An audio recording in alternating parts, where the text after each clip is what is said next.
Since Pokemon's very first game, legendary Pokemon are known to be very powerful Pokemon that are often stronger than regular Pokemon. In competitive formats, there have often been restrictions to prevent all legendary teams because some legendary Pokemon are so powerful that they basically play themselves. Today, I try to balance 13 restricted legendary Pokemon in VGC, and next week I'll be balancing the other 12 restricteds. I'm doing this because I want to create a competitive format where all fully evolved Pokemon are balanced but maintain their unique identity as a Pokemon. Just to preface, there are more than 25 restricted legendary Pokemon available, but I didn't include Palkia, Dialga, Giratina, Cosmog and Cosmoem, Calyrex and Kyurem because all of these Pokemon are either not fully evolved or have a different, better form that can be used. First Pokemon we'll look into is a current Pokemon to beat, Miraidon. Well, this Pokemon is way too strong because it has roughly a 36% usage and it is used on many different top teams. There are 3 ways I would like to nerf Miraidon. First, having Miraidon hold an item to be either in the future or past form.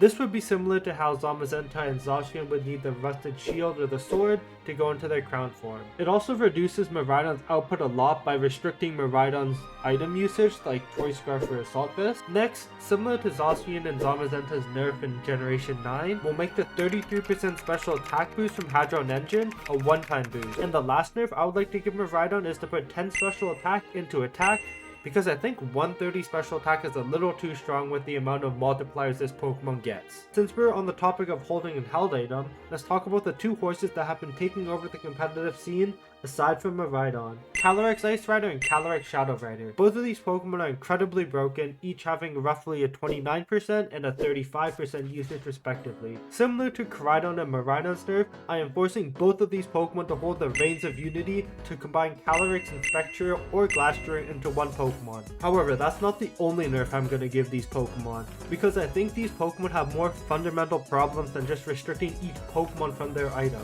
Having a 120 base power, 100% accurate signature move that hits both Pokemon simply just seems unfair for 2 reasons. First, most moves over the base power of 100 typically have some type of drawback, signature move or not. For example, close combat lowers your defenses by 1 stage, and Focus Blast has 70% accuracy. And this applies to not just regular moves, but earlier generation signature moves too. Roar of Time needs a recharge turn, Origin Pulse and Precipice Blades are 85% accuracy, and Aeroblast and Sacred Fire are 95% accurate.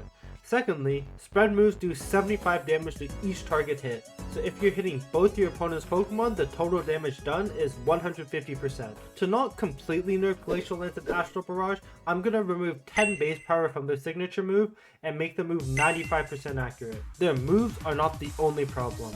Both Pokemon have very min-max stats, which make them also pretty broken. First, let's look at Calyrex Ice Rider. For Calyrex Ice Rider, I'm going to remove 10 attack and give this Pokemon 10 speed, and remove 10 special defense and redistribute it into special attack. Now, this may not seem that much for Calyrex Ice Rider on the outside, but with a plus 10 speed, many threats will be able to outspeed this Pokemon under Trick Room, like Blue Bonnet, both Ursalunas, Iron Hands, and King Gambit. Therefore, Calyrex Ice Rider may be disincentivized to click Trick Room, even though this Pokemon heavily relies on Trick Room. As for Calyrex Shadow Rider, I'm going to remove 15 base stats from speed and redistribute it into special defense. As a Calyrex Shadow player myself, most of the games I don't feel incentivized to bring my speed control Pokemon unless my opponent brings one, and instead opt for Pokemon that put more supporting pressure or offensive pressure on the board.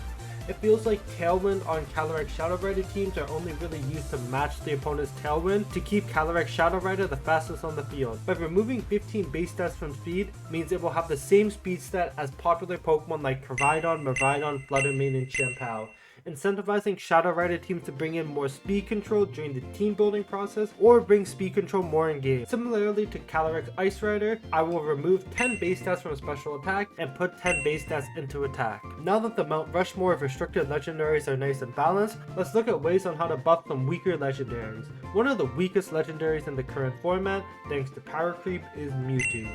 Mewtwo as a Pokemon has 3 fundamental problems.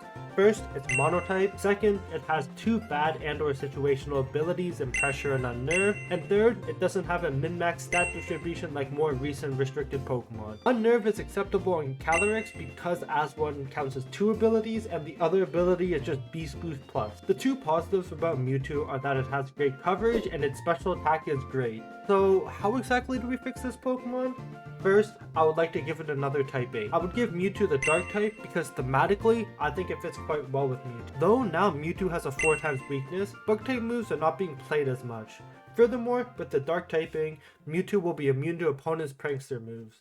But we aren't done just yet. We need to give Mewtwo a better hidden ability than just Unnerve. So we'll give it Neural Force, which powers up super effective moves. I think this thematically works well with Mewtwo, and it helps Mewtwo a lot thanks to the amount of coverage it gets. Lastly, we're going to tweak a bit of Mewtwo stats by removing 30 in attack and adding 5 base stats into speed, 5 base stats into defense and special defense, and 15 base stats into HP. This way, Mewtwo gets a little bulkier and now is on the same speed tier as Miraidon, Fluttermane, Chienpao, Miraidon, and our balanced Calyrex Shadow Rider. The next 3 Pokemon we'll look to buff are the Origin Trio, Dialga, Palkia, and Giratina. Now, I didn't want to talk about their base forms because I personally think that their Origin forms are much stronger and easier to fix. When we look at Dialga and Palkia, they both lack access to a new ability in their Origin forms like Giratina Origin form, which gets Levitate. We can fix that by giving Palkia No Guard and Dialga Steelworker. I know Palkia No Guard might seem a little broken, but hear me out. Palkia is the creator and manipulator of space, so Palkia will be able to warp the field so that no attack misses. On a more competitive standpoint, almost all of Palkia's moves are inaccurate. Hydro Palm, Spatial Red, and Thunder Wave, making players reluctantly to rely on RNG as a win card. The last problem with these 3 Pokemon is that the orbs these Pokemon hold don't grant that much boost in their stat, being on the same playing field as a Mystic Water, Charcoal, and Miracle Seed. We will fix that by boosting all 3 orbs to boost the power of their stab moves by 1.3 times instead of 1.2 times, so that these signature items can be viable. Between Palkia or Dialga Origin form and their base forms, there isn't enough stat changes to make these Pokemon unique. So for Palkia, I'm going to remove 20 attack and give it 20 HP, and for Dialga, I'm going to remove 10 special defense and 20 attack and give it 10 HP and 20 defense. That way, Dialga can take more fighting and ground moves better, which are typically physical attacks. As for Giratina, it is currently one of the weakest Pokemon in the game, alongside Mewtwo. For Giratina, we will remove 10 attack and add 10 in speed, 10 in both defenses, and 10 in special attack. We will also give Giratina new moves to play around with, like Taunt, Recover, Body Press, Haze, Knockoff, Trick Room, and Dragon Cheer. The next 2 Pokemon we'll be talking about are the first fusion Pokemon in the game, Black and White Kyurem. Looking at these stats, I think they're strong as is, and if I change a lot about these Pokemon, they would easily become the top in the format. Also, I think the usage of these Pokemon will naturally increase because other legendary Pokemon are getting weaker. So with that being said, I will only be making minor tweaks. In my opinion, 100 special attack or attack is absurdly strong. So we're going to remove 10 base points in either attack or special attack and redistribute it into speed. Because these Pokemon are fusion Pokemon, I think holding their item, the DNA Splicers, would make sense because I did that for all other fused Pokemon. I want to give these Pokemon a hidden ability, but not anything too broken like Slush Rush, so I'm going to give these Pokemon the ability Ice Body to try and revitalize the use of snow teams in VGC. Lastly, I'm going to fix one of the biggest problems with Kyurem Black, not having a reliable Ice type move. I know now Kyurem Black gets Icicle Spear, but that means he has to hold a loaded dice, which he can't anymore. So I will be giving Kyurem Black the move Ice Spinner, which in my opinion is a good middle ground of better physical ice type attacks like Triple Axle, Icicle Crash, Ice Shard, and Ice Punch, which in my opinion would make this beast broken. Next, we are going to take a look into the Weather Trio, Kyogre, Groudon, and Rayquaza, my personal favorite trio. In this trio, we got one Pokemon that is performing really well, one in an decent spot, and the other needs SOS. Let's first talk about the Pokemon that is performing really well, Kyogre. Since we want to slow down Kyogre a little, we're going to remove 10 base stats in special attack, defense, and speed, and add 30 into attack, which in my opinion would slow Kyogre down enough. Next, let's talk about the Pokemon in the decent spot, Groudon. Honestly, I think that the 85% accuracy Precipice Blaze is a huge problem for it, so we will give the move 95% accuracy, but in exchange, minus 10 in power. Just like how I nerfed Astral Barrage and Glacial Land. Lastly, let's talk about the SOS Pokemon that needs many changes, Rayquaza. This is one of the weakest restricted Pokemon in the format alongside Giratina and Mewtwo. So this Pokemon has a lot of tweaking to do. First, let's look at its stats. Not the greatest.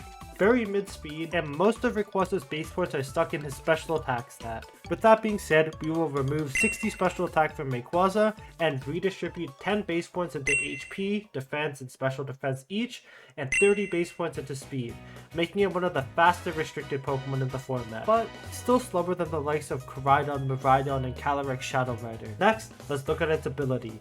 Airlock is a very situational ability, but it shuts down Sun and Rain from other restricted Pokemon like Kyogre, Groudon, and Miraidon, but it is rendered useless into every other restricted Pokemon. So we will give Rayquaza a hidden ability, and I decided to give it the Inner Focus ability.